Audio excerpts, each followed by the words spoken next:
Knowledge is not power. Knowledge is potential power. Knowledge is trumped every day by execution. And if you really want to change your life, you can't let the learning you have here lead to knowledge or become an idiot. You got to let your learning lead to action, and then you can become wealthy financially, mentally, emotionally, spiritually, and everything else. At this point in my life, nothing surprises me because every culture is different in the world, all the countries I work in, but we all have the same human needs.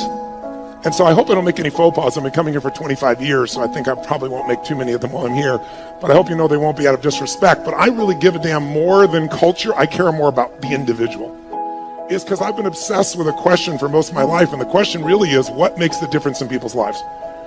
Why do some people perform so poorly consistently even though they have every advantage? And why are there some people that perform at the highest level have every disadvantage? And why are there some people that achieve everything they dreamed of and they're miserable? How many know somebody that has every reason to be grateful for their life and they're not? They're frustrated, they're pissed off, they're worried. How many know somebody like this? Say I. It's chronic. It's chronic in the world. And to me, that's failure. If you succeed and you're not fulfilled, that's failure. Because when you're not fulfilled, you've got nothing to really give anybody else. The problem is when you are learning in the way we've traditionally learned, it was preparing you for a different world than the one we're in. You were supposed to sit passively. When you report to your position when the bell rings, and then what do? Talk to your neighbor? Initiate? Make shit happen?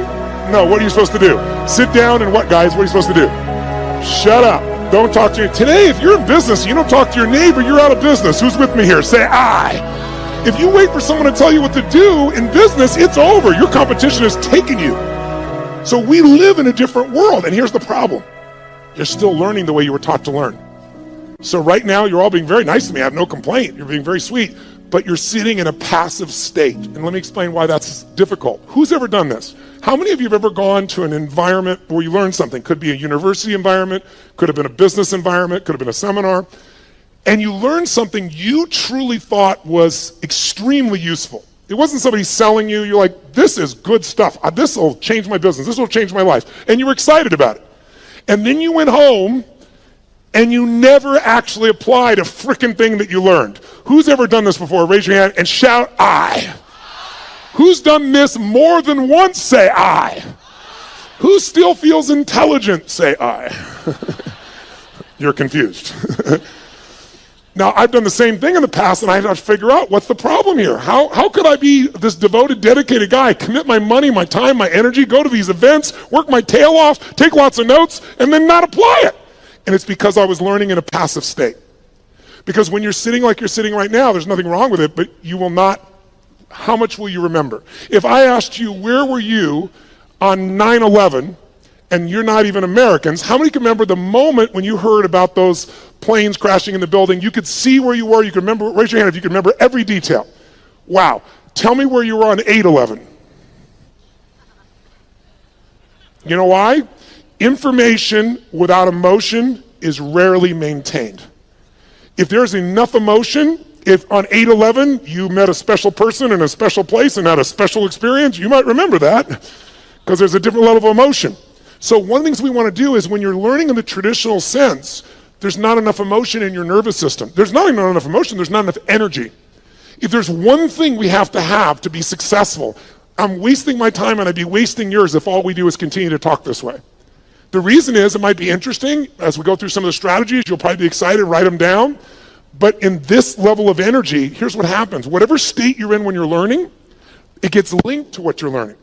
So if you're sitting here and you're really comfortable and you're kind of enjoying this and going, wow, this is pretty good, or wow, that's really interesting, or that could be really valuable, or damn, he has big teeth, or whatever you're thinking right now in your head. If you're doing that in a passive state, then later on when you go to do something, you go, yeah, I'm really going to do this. This is really going to happen. And there's just no energy for it. So the less energy you have, the less likely you follow through and use something. How many follow here? Say I. And so, but some of you might say, yeah, but Tony, I've been here 2 days and it's great to be here with you, but I'm a little tired. It's late in the day, that type of thing. What you got to understand is this, as a business owner, as a professional, as somebody who's going to be the best in the world at what you do or believes that you are, there's nothing more valuable than energy. Nothing moves without it. And the lower the energy, low energy, things break down. High energy, you can build, you can create, you can do anything. Energy has nothing to do with age, food, sleep. It's something that comes with a psychology. Without the energy, anything else I'm going to talk to you about is a waste of time. So you and I need to establish a new standard for energy. Now, here's what I want to talk to you about. You have all these things you want me to give you in the next 2.5, 3 hours. Just make me rich, make me happy, give me lots of sex, make sure that I feel totally confident, grow my business 100%. I'll give you a couple hours. Go for it, kid. So here's the truth. Tell me if I'm right or wrong about this. You tell me. If I were to take all the things that you say you want and I was to generalize them up into a deeper, richer concept of what you really want, you don't just want these individual things like lose weight or have more energy or make more money or have a better relationship. How many would agree what you really are after is an even more extraordinary quality of life? That you want, as great as your life may be, you want more joy, more passion, more aliveness, more impact, more success. Who can relate to this here? Say I. Then in order to create an extraordinary quality of life, we have to define it. So what is an extraordinary quality of life? What would a magnificent life be? It's not for me to define. It's for you to define on your terms. To me, an extraordinary life is life on your terms. What would it look like if you really, truly, without bullshit, without exaggeration, could look yourself in the mirror and say, holy shit, look what I created. Look at the life that I've created. Now, some of you truthfully could do that now. You just don't do it enough. But I know you want more, so let's look at how to do that. I would say to you, there are 2 master skills. I invite you to write them down. 2 fundamental skills that you have to master to have an extraordinary life that lasts. It's like getting rich. Anybody can get rich. Staying rich is a different thing, right? And I don't just mean financially rich. I mean emotionally, spiritually, physically, relationship rich, all the riches that are available to us. What are the 2 skills? The first skill is the science of achievement. The science of achievement. And notice I said science. The reason is because achievement is a science. And anyone can learn it. It doesn't matter your age. It doesn't matter your background. It doesn't matter anything. The only thing that limits you is limiting beliefs. But once you figure out the science, for example, I just spent the last 4 years interviewing 50 of the most brilliant financial minds on the planet, all people who are not part of the Lucky Sperm Club, meaning they actually earned it themselves. They started with nothing, and they built billions of dollars, and I want to see, was there common denominators? And there were. And if you practice what they teach, which is what I put into a book, if you do it, there's zero question what you do. I applied what I've learned the last 4 years and tripled my net worth, which was already extremely high. And it all just came from applying what I learned. Because I went to the very best on earth, success leaves clues, figured out what they're doing, did it myself, and I teach other people too as well. Your body, we're all unique biochemically, but not that unique. Meaning there's certain fundamentals related to health, vitality, and energy. There's certain laws. If you violate those laws, you're going to have low energy and you're going to have dis-ease in your body. That's what disease is, dis-ease, right? If you align with them, you're going to have enormous amounts of energy and you're going to have an extraordinary life because you'll have the energy to make it happen. But those are principles. There are laws. You violate them, you pay the price. Whether you like it or not doesn't matter. Your beliefs don't matter. What matters is those are the rules. Now, all of you in this room, my bet is, have achieved a hell of a lot, or you wouldn't even come here. The people that need something like this event the most rarely come. The people that are already successful, to some extent, they want more. They've got momentum. That's why they come. But let's point out real fast what does it take to achieve. I want to give you what I believe, and you tell me if this is right or wrong. And maybe the best way to do this is to measure it. So I want you right now to think of something that you've achieved in your life that once seemed difficult or impossible to you. Something that once seemed like it was a pipe dream, like it would be impossible, but today it's in your life. That might have been starting your own business, and now you have it. That might have been a person you wanted to go out with. You're hoping they'd say yes to going out. You're hoping you'd kiss them. You're hoping you'd make love to them. And now you're married to them. Good morning, and you got law of familiarity, right? But it was once a dream. It was once like unbelievable. It seemed impossible. Maybe it was earning a certain amount of money. Maybe it was something simple, like how many of you when you were really young, there was a car that was like, or maybe even today, there was a car that was a symbol to you of freedom or success or something. Anybody have a relationship with like that, something, right? So you wanted it, and it seemed impossible, and then you made it happen. How many can think of something right now that once was impossible, and it's in your life today, solid, you made it happen? Let me see your hands. Say I. Then here's what I found. The best way to figure out how to duplicate success is to study how you've already done it. So think of that situation that once seemed impossible. It's now in your life. When it was impossible, what made it go from impossible to your life? Think about it. Well, what did you do to take this thing that seemed impossible and now it's in your life? But I would argue to you that there's 3 fundamental steps that everybody goes through at a minimum. If you took something once seemed impossible, it's there. And if we recognize what they are, you can go back to it and you know it works because you've done it before. And you can apply it to anything.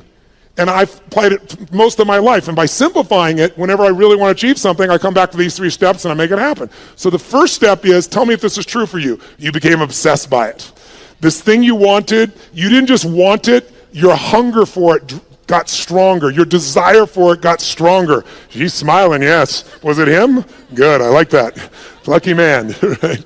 But you had this hunger, you had this desire, but it's a hunger and a desire that wouldn't go away. People always ask me, one of the most common questions I'll get asked by people in the media is, Tony, is there a common trait? Because, I coach all these multi-billionaires now at this point in my life. So I've got guys that have now become, I've coached them, but they're now my friends. So people, like, to give you an idea, Mark Benioff, who started Salesforce.com from 0, and they're going to do this year $8 billion. And he did it right out of one of my seminars. Came up and told me, you convinced me, I'm leaving my company, I'm going to start this business, I'm going to apply the principles you taught.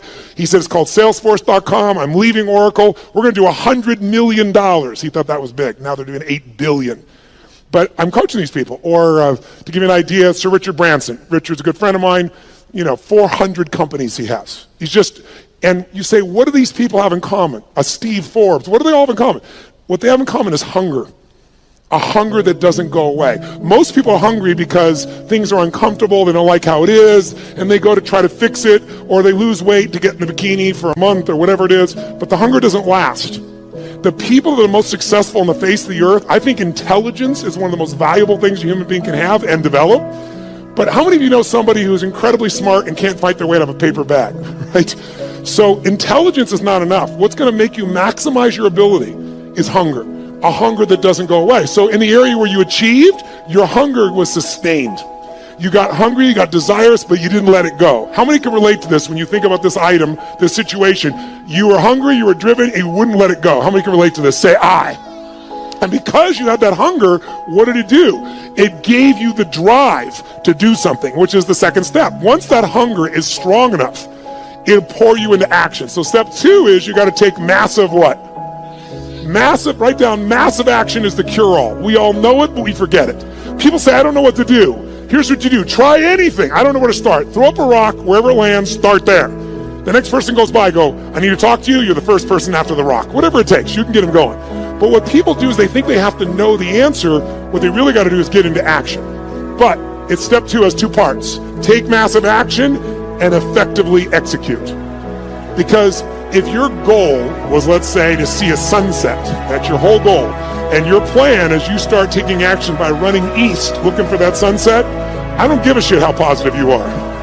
I don't care how much you believe. I don't care how enthusiastic you are absolutely not going to get the result because you have the wrong strategy, right? So you have to effectively execute. But if you take massive action and what you're trying doesn't work, what should you do?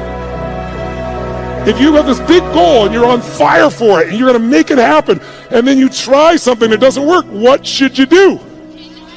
Try something else. And what if that doesn't work? What should you do? And what if that doesn't work? What should you do? Come on, guys. If that doesn't work, what should you do? If that doesn't work, what should you do? If that doesn't work, what should you do? I'll give you an example. How long would you give your average baby, your average child, to learn how to walk? How long would you give your average child before you say, hey, stop, you're just not a walker? You go, what are you, crazy? My kid's going to keep trying until he or she walks. Magic formula. No one or almost everyone in the whole world walks. But watch. How many of you like to sing when no one's around? How many sing you sound like hell? Let me see your hands. Why aren't you a singer? Because early in your life someone said, that's horrible, shut up. That's terrible, don't do that anymore. You're not a singer, and you believe them. Instead of keep changing your approach until you became a singer. There's nothing you can't create. If you're hungry enough, if you take enough massive action, and if you keep changing your approach until you find the way to effectively execute. Now, there is a way to speed this up, and that is to model someone who's already getting the result you want. why reinvent the wheel, right? If you find this woman is able to have this incredible relationship with her man and she doesn't bitch about him all the time, they're in love, they're passionate for each other, she's not lucky. You want to find out, what is she doing differently with her man than you're doing, right? What's he doing differently with his woman than you're doing? Because if you find that out, you're going to find out it isn't luck. There's something underneath it all. And once you know what that something is and you effectively execute, then you only need one more thing to achieve what you want. And that's grace. Or some people call it God. Some like to call it luck. But there is an amazing thing I've learned in my life. The harder you work, the more focused you are, the more committed you are, the more flexible you are, the more grace tends to come to you. And the more you acknowledge grace in your life, that no matter how hard you and I work, there's still grace that we've been born in this time in human history. I mean, there wasn't a better time in your life or any lifetime to be an entrepreneur than there is today. There's more resources available at your fingertips, it's in your pocket, for God's sakes, than ever existed in the history of the world. And it's going to change every aspect of your life, and you want to be ready to take advantage of that. But it's really hard to take advantage of things when you're busy not noticing all the grace that already exists. I found when you acknowledge it's there. Who can align with this? Who's ever felt that sense of guidance or grace in your life? Pretty beautiful. So to achieve, that's really all it takes. How many of you did these 3 steps? How many of you became obsessed about this thing you wanted and wouldn't let it go, and your energy built and your desire built, and then you took massive action, and you didn't know what the hell you're doing, but you've maybe changed enough times till you figured it out, and some grace came to you and it worked it out? Who's done this before? Say I. Then I'm here to tell you, whatever's not in your life today that you want, go back to those 3 steps. As basic as that is, that's all it takes. And we make it so much more complex in our minds. And that's why most people don't achieve. They get fearful because they make it bigger than it is. And you can speed it all up by doing what I've done throughout my life. Go find someone who is the best in the world at what they're doing and suck out of their brain whatever they know. But there's a second key lesson. Because how many of you have ever done this? How many of you have ever achieved a goal that you worked your tail off to get to, and then you achieved the goal and your brain said, is this all there is? Who's had this experience before? Say I.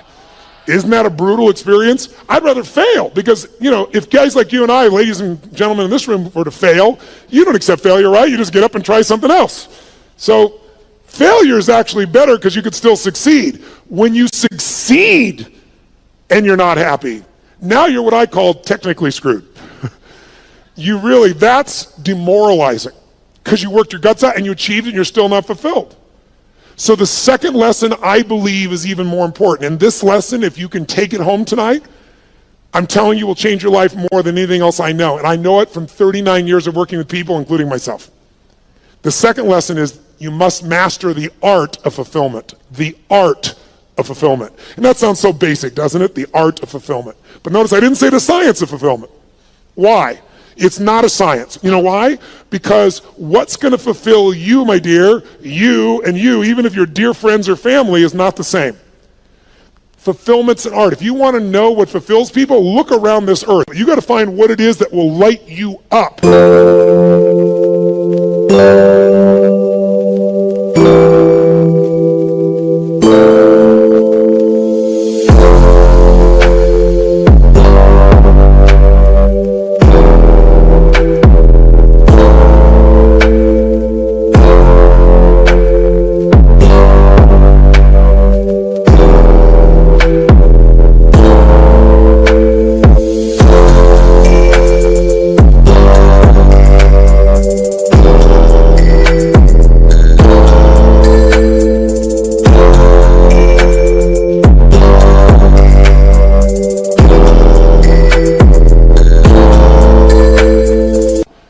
Because otherwise you achieve and you're not fulfilled. As I said earlier, success without fulfillment is the ultimate failure.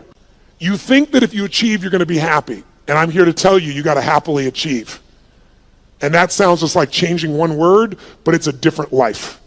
And in order to do that, you have to decide that fulfillment is even more important than achievement. And by the way, you don't have to choose. When you're really fulfilled, you tend to achieve more. But if you're going to be fulfilled by something in the future, and you can't find ecstasy in this moment, you won't find it in the future. More money, more accolades, more acknowledgement, more love, more alcohol, more sex, more whatever it is, it's not going to give you more ecstasy in the future if you can't find that ecstasy now. It's The most important decision of your life you could make today, and it could be worth the entire 2 days times 1,000. The most important decision that I'm offering you to think about making today, the most important decision of your life, what would it be? Some would say, who you're going to marry. And I wouldn't disagree with that. That's probably one of the most important things in your life. Who you're going to spend time with is who you become. And if you pick the wrong person, life is a bitch. Or you marry him or her, right? And if it's the right person, life can be magnificent. But as important as that is, and I've made the wrong choice initially and the right choice for the last 17 years, my wife's been the greatest gift of my life. I thank God for every day. But I'm telling you, even more important than that decision. Because your husband or wife or your boyfriend or girlfriend could go away. They could die. They could get cancer. They could leave you. They could divorce you. You're not in control. We all have the illusion of control. We have influence, not control. Not when it comes to other human beings. The only thing we can control is what we think about, what we focus on, what we feel, and what we experience. The most important decision of your life is deciding you will be happy no matter what. Because unless you do that, you won't be. And I can tell you achievement is common. Happiness that is sustained is not. If you want to be an achiever, here should be your new goal. To achieve the highest level of daily happiness that any human has ever experienced. Because if you do that, you'll be the ultimate achiever. You'll dwarf everyone else and you'll achieve as well. So I'd like, in the short time I got left, to do two things with you. I'd like to give you some tools, more tools for changing your state so you live in a beautiful state. How many like to do that? Say aye. Now, I know many of you, about 35 or 40% of you, came here primarily with the idea of business and business opportunities. So why am I talking about these items?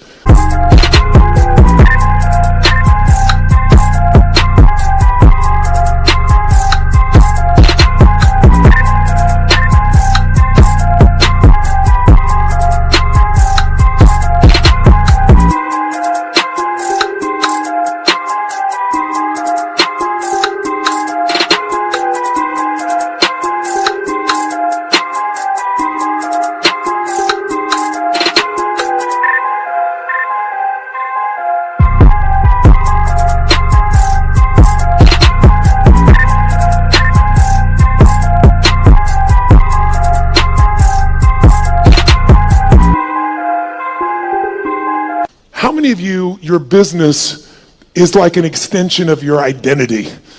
Let me see a show of hands. Or it's like your child. How many can relate to that, right? And how many of you have some children that need some correction? And so I do literally a 5-day total immersion on business. So I'm not holding back, but in 3 hours, I'd be sprinkling it. But I'd like to plant just a couple of seeds with you. And there's a unique opportunity that I'll tell you a little more at the end that the Australian government has created, that if you're an Australian citizen, who's an Australian citizen here? Awesome. You can go through my business mastery program and my Unleash the Power Within. One affects your psychology, one does every aspect of business. My promise out of the business mastery program is simple. If you don't have $1 million of value out of day one, you can leave on that point. You can even take your notebook with you. Nobody leaves. I've been doing this. I help people grow their business 30 to 130% like clockwork. And I'm talking about businesses like a company called HomeX, the largest home builder in Mexico. They directly relate to us. $750 million of increase in the last 24 months. Or a chiropractor's got 2 members of his staff, an army of 2, and he's doubled his business in the last 9 months, right? That's what I do. My greatest skill. And how do I do that? It's like how I've built all these businesses, but it started with one understanding that I want you to have, and it's why I focus today on achievement and fulfillment, because if you look at any business and you want to know what the chokehold is on the business's growth, it's always the owner. It's always the leader, because the chokehold is in the form of your psychology and your skills. And I would say to you, jot it down, 80% of success in business is psychology and 20% is mechanics. Now, don't get me wrong. I'm a big believer in strategies because I know one strategy can save you a decade of pain. One strategy can make you $1 million. But if you have the strategy, how many have had lots of strategies in the past and then not followed through? Who's done this before? Say aye. That's why your psychology is the most important part. So I'll give you the details at the end, but I want to plant the seed with you. If you want to grow your business, you've got to grow. There is no business that's going to grow dynamically and consistently and give you huge levels of financial and emotional and spiritual rewards without you growing. But you have to have a way to do it that's disciplined, that gives you both the psychological change, but also the skill change. Some people do have a great psychology, but they know how to make a great product or service, but they're terrible at marketing. And today, by the way, does the best product...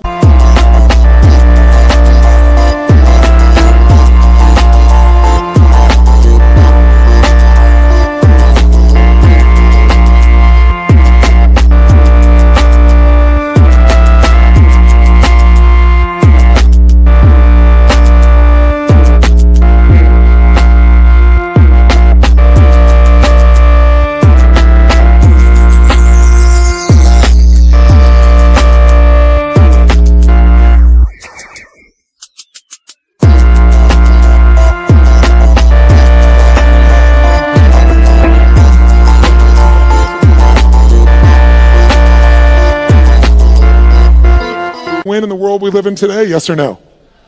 No. Which product wins? The best marketed product wins. Now, long term, the best product and the best marketing wins. That would be in the past Apple. I say the past because they're slipping a bit, because they've stopped innovating at the same level they used to. But the bottom line is, if you have incredible product or service and you have incredible marketing, you're going to win. But we live in a world with shitty products. Who's ever seen someone who's a product far inferior to your own product or service, and they're making more business than you are? Let me see your hands here. Say I. Today, is it easier to market or harder? Which one? Which one? It's easier and it's cheaper, but it's less effective. The reason is, 15 years ago, I don't know what the numbers are in Australia, but I know what they are in the UK, I know what they are in Germany, France, and the US, and it's identical numbers. About 15 years ago, it would be 16 years ago now, they did the study, and they found that it took, on average, 4 exposures to a product, on average, before someone then took action, on average. Does anybody know what it is today, meaning as of last year? 16. 16 exposures on average before someone responds. So today, it's really hard to succeed if you're in a situation where you're trying to market, and what are you going to compare to? Today, people have gigantic budgets. That's why you've seen all these small businesses disappear and more big businesses show up. And how are you supposed to compete with that? The answer is you can, but you have to use a totally different tack. You can't do traditional advertising. You're going to have to learn to master what I teach, which is how do you become the expert in the field so that people come to you because they want to understand what you know about it. Where people seek you out, you don't advertise for them. Because whatever advertising you have, if you're a small business, it's going to be very hard for you to compete with that. And that is for every kind of product you can imagine today, isn't it true? So a lot of people get down and out. It's just because they don't understand. It is so easy in the world we live in today to develop a level of expertise where your marketing is not marketing, it's adding value. If there's one way to become wealthy in business, there's only one way to stay wealthy. Find a way to do more for others than who? Than who? Than anyone else. If you find a way to add more value than anyone else in your category, you will completely dominate that marketplace. And if you keep doing it and you keep innovating and you keep growing, you can go from a tiny little business where everyone else dominated you to where you're the dominant force.